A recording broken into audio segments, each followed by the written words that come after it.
He glanced at Nirvana, then back to the crowd. And we've made our decision. Pamela tightened her grip on her staff as a clerk hurried forward and handed a stack of parchment to Nirvana. As the Baroness reviewed its contents silently, Pamela turned her attention to the crowd once more, catching only fleeting glimpses of shifting faces and identities. Among them, she saw Urena, weathered and exhausted, with Viviana behind her, aged hands on her mistress's wheeled chair. As quickly as Pamela glimpsed.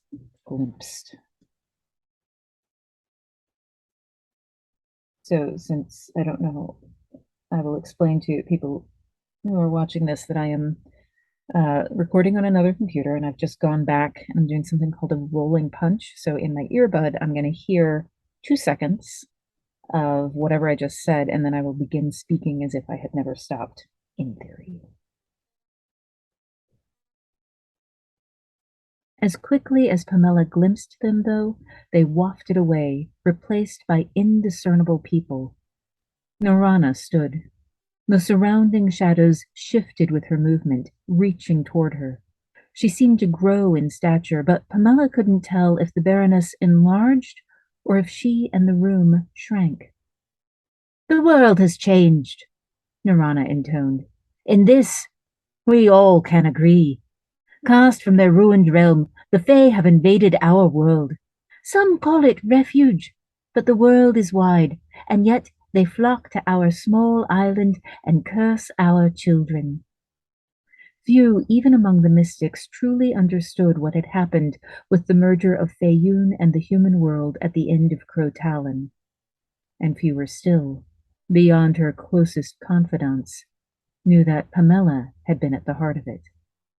Even if she had taken personal blame, it wouldn't have mattered. The people of Moth wanted somebody to blame, and the mystics were an easy target after centuries of being perceived as being elite and more revered than even nobles and merchant scholars. Who else was there to blame? Who else could cause such a problem? It may already be too late, Nirvana continued. Only the rarest of newborns are untainted, untouched by the corruption of a parasitic fae seeking a living host to feed upon. And thus, by the authority of a majority of barons, we declare that a new accord will be enacted, effective immediately. All mystics on Moth shall come forth and register themselves and their lineage.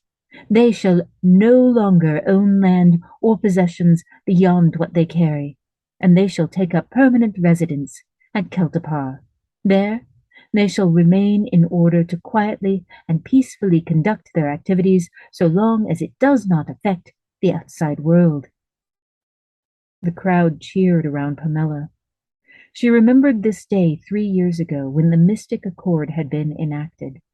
The proclamation had not occurred in a strange cavern, but in the grand hall of the fortress of sea and sky. But the cheering had happened, just as it did now. She had just returned from Keen with Mia. Narana, Ilona, and Kylan Manyelt had waited for Pamela's absence to meet and vote on the accord.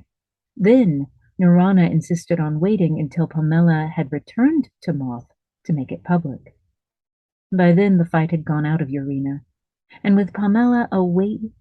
No.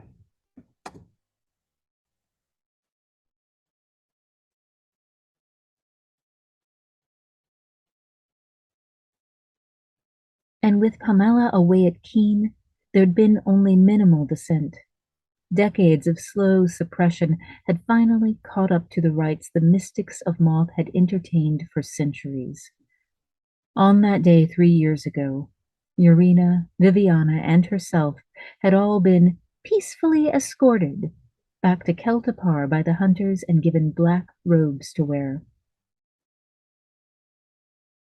Nirvana used a feather and ink to make her mark upon the parchment accord itself, then passed it to Baron Manyelt, who marked it, and passed it to Baroness Anbrook. Baroness Ilona, the oldest of the Mothic rulers, hesitated over the document. Her eyes lifted and found Pamela's. That, too, had actually occurred 3 years ago. Ilona was similar in age to Pamela, and had nearly become a mystic herself. She'd been expected all those years ago to receive High Mystic Urina's invitation to the apprentice trials. Every year in her youth, Ilona had marveled at the villagers from Oak Spring and other northern barony villages with her unveilings of lights and sound. She would have made a fine mystic, probably, but it had been Pamela who went to the trials instead, and Viviana who became Urina's apprentice. After Pamela went in Ilona's place, it was said she never used the mist again and instead turned to the task of governing her people. They met again, years later, when Pamela was apprenticed to Lau. Pamela remembered the nervous energy coursing through her before their reunion, but it had been Ilona who greeted her with a genuine smile and put her at ease. Pamela, Ilona had said with a bow that had left her practically gawking. It genuinely gladdens me to see you. I must say, I've thought of writing you, but I felt this needed to be said in person. I'm sorry for how I treated you during that spring rise. We were practically children, and I'm sorry my pettiness got the better.